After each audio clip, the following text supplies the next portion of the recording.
আসসালামু আলাইকুম। Advanced learning একাডেমির পক্ষ থেকে সবাইকে জানাই আন্তরিক শুভেচ্ছা ও অভিনন্দন।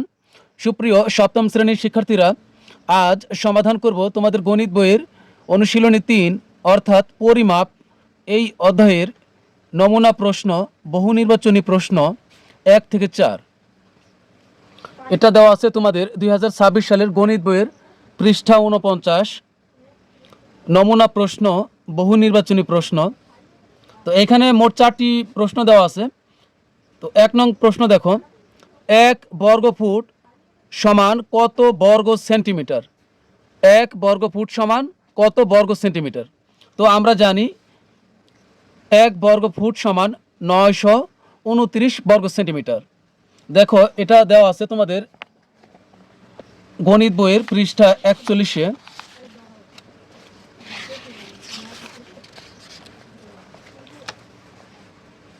দেখো এটা তোমাদের গণিত বইয়ের পৃষ্ঠা ৪১-এ দেওয়া আছে ১ বর্গ ফুট সমান ৯২৯ বর্গ সেন্টিমিটার প্রায়। তো এখানে বোঝার কিছুই নাই, এটা সরাসরি মুখস্থ করতে হবে। তাহলে আমাদের সঠিক উত্তর হবে ১ নংয়ের গ নং হবে সঠিক উত্তর, ৯২৯ বর্গ সেন্টিমিটার। এরপর দেখো ২ নং প্রশ্ন। ২ নং প্রশ্ন, একটি বর্গের বাহুর দৈর্ঘ্য ৫ সেন্টিমিটার হলে, এখানে যেহেতু ১ ২ ৩ এভাবে দেওয়া আছে, তার মানে এখানে আমাদেরকে প্রত্যেকটি যাচাই করতে হবে। উত্তর একটির বেশি দুইটাও হতে পারে।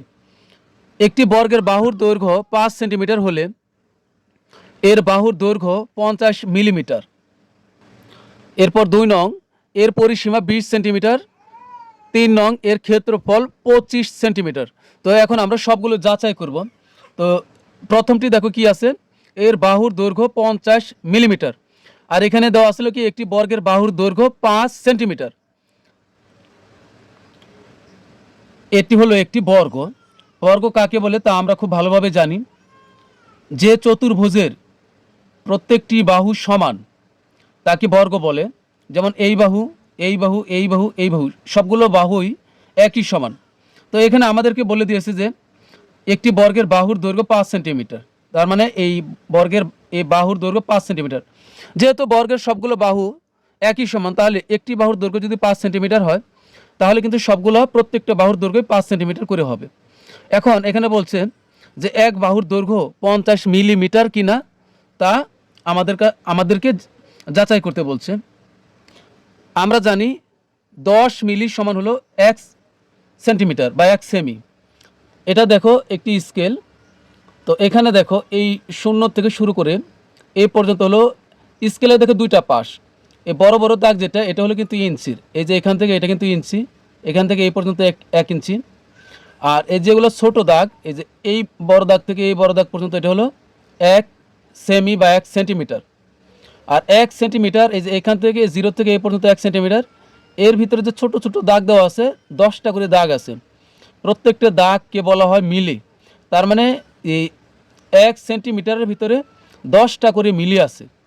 তাহলে এই বর্গের বাহুর দৈর্ঘ্য বলছে ৫ সেন্টিমিটার। তাহলে এই পর্যন্ত ৫ সেন্টিমিটার। তো এই ৫ সেন্টিমিটারের ভিতরে কয় মিলি আছে না, ১ সিএমের ভিতরে আছে ১০ মিলি করে।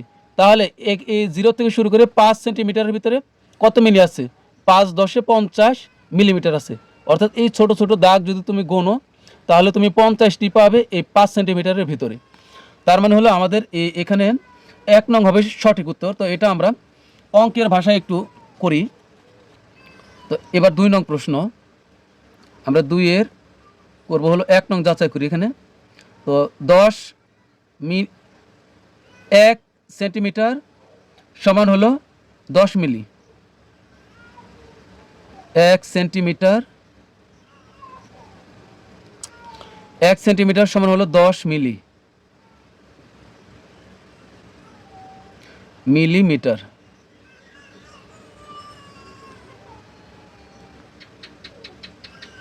তাহলে বাহুর দৈর্ঘ্য কত? বাহুর দৈর্ঘ্য হলো ৫ সেন্টিমিটার। তো সুতরাং ৫ সেন্টিমিটার সমান তাহলে কত হবে? অবশ্যই ১০ এর সাথে ৫ গুণ হবে। তাহলে ১০ গুণন হবে ৫ মিলিমিটার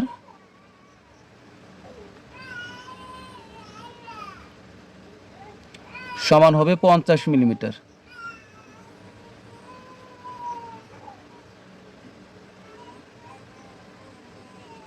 তার মানে তার মানে আমাদের 1 নং এটা সঠিক। তারপরে এর পরিসীমা 20 সেন্টিমিটার।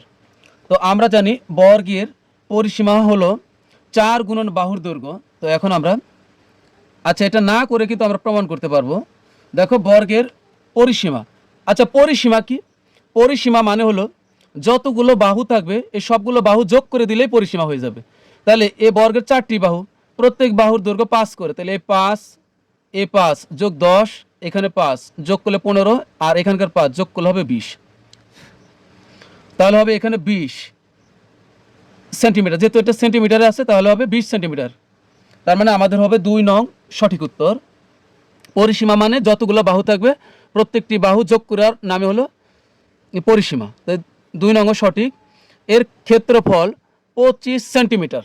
এখন আমরা এটা যাচাই করব, তবে এটা আমরা অঙ্ক করে দেখব। 25 সেন্টিমিটার, তো আমরা এটা এখন আমরা করব 3 নং, যেহেতু 2 নং শেষ, এটা 3। তো আমরা বর্গের ক্ষেত্রফল, তো আমরা জানি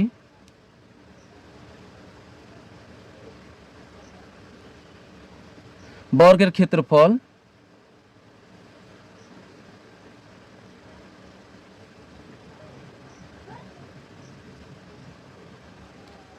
ক্ষেত্রফল সমান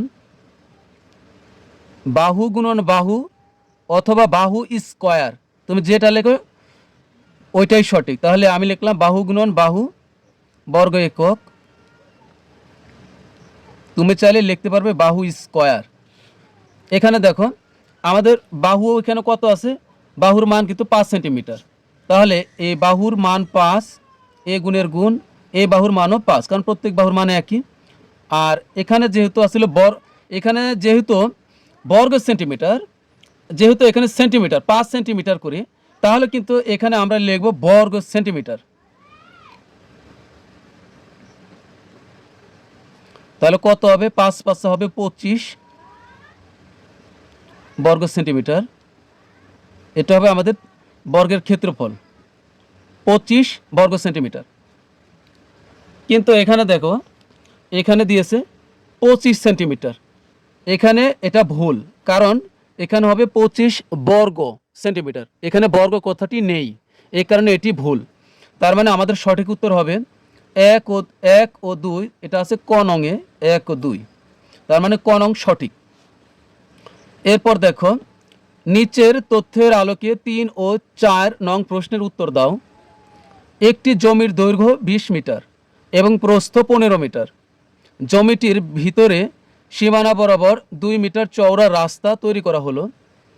জমিটির পরিসীমা কত? তো এখানে মনে রাখবো এখানে জমিটি অবশ্যই আয়তাকার হবে।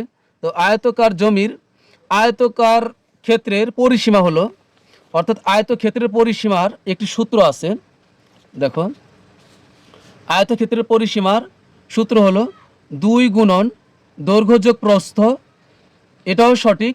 আবার তুমি যদি চাও, দেখো এই যে বর্গের যেমন আমরা 4টা বাহু যোগ করেছিলাম, এতে পরিসীমা বের হয়ে গেছে, আয়তক্ষেত্রের বেলাও ঠিক একই। তুমি চাইলে সূত্র না লিখেও এই বাহুগুলো যোগ করলে কিন্তু পরিসীমা চলে আসে। তো এখন আমরা 3 নং সমাধান করব। জমির পরিসীমা আমাদের বলছে যে জমিটির পরিসীমা কত, তাহলে জমিটির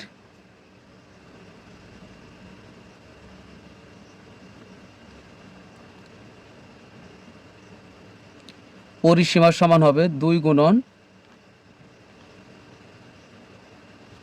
দৈর্ঘ্য যোগ প্রস্থ। তো এখানে দেখো আমরা যদি এখানে ডাইরেক্ট যোগ করে দিই, অঙ্ক না করে যদি তোমার টিক চিহ্ন আসে, তুমি যদি বুঝতে পারো তাহলে যোগ করলে হবে। তুমি যদি বুঝতে পারো তাহলে দুইটা এই 20 আর 20 40 আর 15 15 30, তাহলে 40 আর 30 হবে 70। তুমি সংক্ষেপে এভাবে করতে পারবে, অথবা তুমি সূত্র দিয়ে করতে পারবে। তাহলে 2 এর 2 এই গুণ দৈর্ঘ্য হলো কত, একটা দৈর্ঘ্য নিব 20, একটা প্রস্থ নিব হলো 15। তো এখন যেহেতু মিটারে, তাহলে এখন এখানে মিটারই হবে। এ 2 এর 2 গুণ আর 20 আর 15 হবে 35, এত মিটার। দুইটা গুণ করে দিলে 2 আর 35 গুণ করলে হবে 70 মিটার। তার মানে আমাদের সঠিক উত্তর হবে 70 মিটার। এখন সর্বশেষ, রাস্তা বাদে জমির ক্ষেত্রফল কত বর্গ মিটার? তো রাস্তা বাদে জমির ক্ষেত্রফল বের করতে বলছে। তো জমির ক্ষেত্রফল, যেহেতু জমিটি আয়তকার, তাহলে জমির ক্ষেত্রফল হবে দৈর্ঘ্য গুণন প্রস্থ। তো এই জন্য আমাদেরকে প্রথমে রাস্তা বাদে আগে দৈর্ঘ্য বের করতে হবে। তা প্রথমে আমরা রাস্তা বাদে জমির দৈর্ঘ্য বের করব। জমির দৈর্ঘ্য দেখো, এখানে দৈর্ঘ্য কত? 20 মিটার। এখানেও 20, এখানেও 20, আমরা একটা 20 নিলে হবে 20। এখান থেকে বিয়োগ করব। রাস্তার দৈর্ঘ্য কত? 2। রাস্তার চওড়া কতখানি? 2 মিটার। 2 মিটার চওড়ার জন্য এখানে হবে 2। এখন রাস্তা কয়টা দৈর্ঘ্যে আছে? রাস্তা 2টা, এই জন্য গুণ দিয়ে লিখব 2। কি করলাম? রাস্তা চওড়া 2 মিটার, এই জন্য 2, আর গুণ রাস্তা কয়টি দৈর্ঘ্যে? 2টি, এই জন্য 2। এখানে কিন্তু যদি রাস্তার চওড়া 3 মিটার হতো তাহলে কিন্তু হয়তো 3 গুণন 2 হইতো। এত মিটার সমান, একবারে বিয়োগ করলাম 20 থেকে 2 দুগুণে 4 বিয়োগ করলে, আচ্ছা 4 বিয়োগ মিটার, তো 20 থেকে 4 বিয়োগ করলে হবে 16 মিটার। এটা রাস্তা বাদে জমির দৈর্ঘ্য বের হলো। তো রাস্তা বাদে জমির এখন বের করব প্রস্থ। প্রস্থ সমান কত হবে? 15 মিটার হলো রাস্তা প্রস্থে, 15 মিটার করে রাস্তা। তাহলে এই 15 বিয়োগ প্রস্থেও কিন্তু 2 মিটার চওড়া করেই আছে রাস্তা। তাহলে 2 মিটার চওড়ার জন্য 2, আর প্রস্থের রাস্তা কয়টা? 2টা, এই জন্য হবে 2 মিটার সমান এই 15 বিয়োগ 2 দুগুণ হবে 4 মিটার। 15 থেকে 4 বিয়োগ করলে হবে 11 মিটার। তো সুতরাং জমির ক্ষেত্রফল, তাহলে জমিটির ক্ষেত্রফল আমাদেরকে বলছে জমিটির ক্ষেত্রফল কত। তাহলে জমিটির ক্ষেত্রফল সমান হবে, এই যে এখানে কত পেলাম? 16, আর এখানকার 11। 16 গুণন হবে 11। এখন এখানে হবে বর্গ মিটার। ক্ষেত্রফল হলে বর্গ, এই কথাটি অবশ্যই আসবে। তো আমরা গুণ করি, 16 গুণন 11, তাহলে হবে 176। 176 বর্গ মিটার। এটাই হলো আমাদের উত্তর। তো দেখি আমাদের কত নম্বর সঠিক হয়। এই যে গ নম্বর হবে আমাদের সঠিক উত্তর। তো প্রিয় শিক্ষার্থীরা, আজকের মতো আমাদের ক্লাস এখানে শেষ। সবাই ভালো থাকবে, সুস্থ থাকবে। আল্লাহ হাফিজ।